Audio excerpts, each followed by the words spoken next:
Hello friend, good afternoon. তোমরা সবাই কেমন আছো? আশা করি তোমরা সবাই ভালো আছো। যে যেখানে আসো আমরা সবাই ভালো আছি। আর এখানে লাইন নেই, আমাদের এখানে বর্ষা হচ্ছে তো 2 দিন ধরে। কালকে রাতের থেকে বর্ষা, আজকে সকাল থেকে কি বর্ষা হচ্ছে 2-3 দিন ধরে। 2-3 দিন ধরে সেই বর্ষার জন্য লাইন নাই দেখে না ভিডিও আমার করার ইচ্ছা ছিল না। তাদের যেটুক হয় সেটুক করি, অন্ধকারে যা হয় আর কি। লাইটও জ্বলতেছে না, চার্জের লাইট। তার এই যে আজকে দুপুরে খাওয়া দাওয়া নিয়ে বসে পড়ছে। আজকে দুপুরের মেনুতে আছে পেঁয়াজকলি ভাজা। শীতের ফার্স্ট আমরা খাচ্ছি। পেঁয়াজকলির যা দাম বাড়ছে, মানে দাম বাড়াই রয়েছে, কমে না। যে তাও মনে ভাবলাম কি কমবে না, যা হোক খাওয়া তো লাগবে, একদিন না একদিন তো খেতে হবে। না খেলে তো আর মনটারে বুঝ দিতে পারবো না যে পেঁয়াজের কলি খেলাম না, সিজনে উঠছে খেতে পারলাম না। আর এই তো সিজনেই পাওয়া যায়, আর পরে তো পাওয়া যায় না। তা পেঁয়াজ কলি দিয়ে মাখায় খেয়ে নিলাম, বেশ লাগলো খেতে।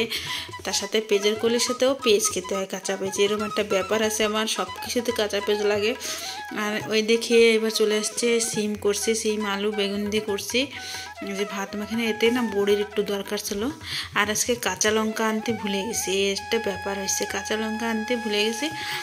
তাও একটা পাইছি ইসের মধ্যে, সিমের মধ্যে।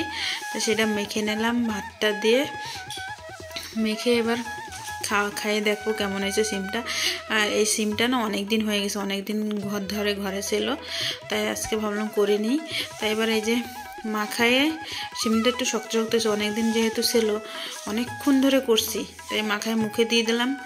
আর সাথে পেঁয়াজ তো না থাকলে আর আমার খাওয়াটাই সম্পূর্ণ হয় না। আর ভালোই লাগছে খেতে সিম দিয়ে। অনেকদিন হয়েছে ভাবছি কেমন লাগে, কিন্তু বেশ ভালোই লাগছে। আর এবার চলে আসছি মেন খাবারে আজকে রয়েছে এটাও পেঁয়াজের কলি দিয়ে আলু দিয়ে ছোটো মাছ করছে। এই যে আমাদের দিকে মায়া মাছ কয়ে, তোমাদের ওদিকে কী বলে জানি না, কিন্তু আমি। আর ওরা খাচ্ছে ডাল সেদ্ধ পাঁপড় দিয়ে, আর পুচকুরে একটা আমলেট করে দিয়েছে, আমলেট দিয়ে খাইছে। শুনে তো আমলেট খায় না, আর ওর পাপা খাচ্ছে মাছ ভাজা দিয়ে। রুই মাছ ছিল, রুই মাছ ভাজিয়ে দিচ্ছে, ওই রুই মাছ দিয়ে ওর পাপা খাচ্ছে। আর আমার এই দেখো বাটিতে কত ছোটো মাছের ঝোল পাতলা করেই করছে। তা আমি না ঝোল অল্প আনছি, কেননা আমার ঝোল বেশি লাগে না, আর জন্য রেখে এসছে। আর এই যে পেঁয়াজের কলি দিয়ে মাছ দিয়ে খাবো। আমার কিন্তু পেঁয়াজের কলি বেশ ভালো লাগে, আর আমার ছেলেদেরও ভালো লাগে। রুটি ওর পাপা আবার এমনি খায় না, রুটি দিয়ে খায়।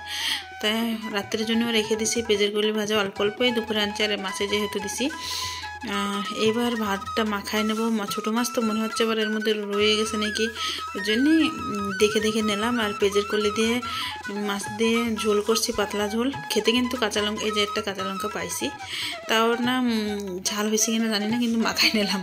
এবার মাখায়ে মুখে দিয়ে দেখি কেমন লাগে খেতে। আর আজকের ভিডিওটা না অনেক ছোট করে করছি, করার ইচ্ছেই ছিল না, কেননা ভিডিও মানে লাইন নাই তো, মুখটা হচ্ছে, দেখাতেও পারতেছি না ঠিকঠাক মতন হচ্ছে কিনা জানি না। কিন্তু তাই আজকে মাছের ঝোলটাও কিন্তু দারুণ লাগছে। ছোটো মাছটা পেঁয়াজের কলিতে খেতেও বেশ লাগছে। আমি যে কেমন লাগবে নাকি, ফার্স্টবার রান্না করছি, কিন্তু খেতে ভালোই লাগছে। তো আজকে ভিডিওটা আমি এইখানেই এন্ড করতেছি। তোমাদের যদি ভিডিওটা ভালো লাগে লাইক করো, চ্যানেলে নতুন চ্যানেলটা সাবস্ক্রাইব করে সাপোর্ট করো। বাই। আবার পরের ভিডিওতে তোমাদের দেখাবো কী করতেছে কি না, সব কিছু শেয়ার করবো তোমাদের। আমি প্রত্যেক জিনিস তোমাদের সাথে শেয়ার করি, কিন্তু যা ছোটোখাটো যা হোক, যা খাই, যে ভিডিও করতেছে তার জন্য যে আলাদা করে দেখাইতে বা আলাদা করে রান্না করতে তা করি না। আমি যা রান্না করি, যা খাই, সব কিছু তোমাদের সাথে শেয়ার করি। বাই।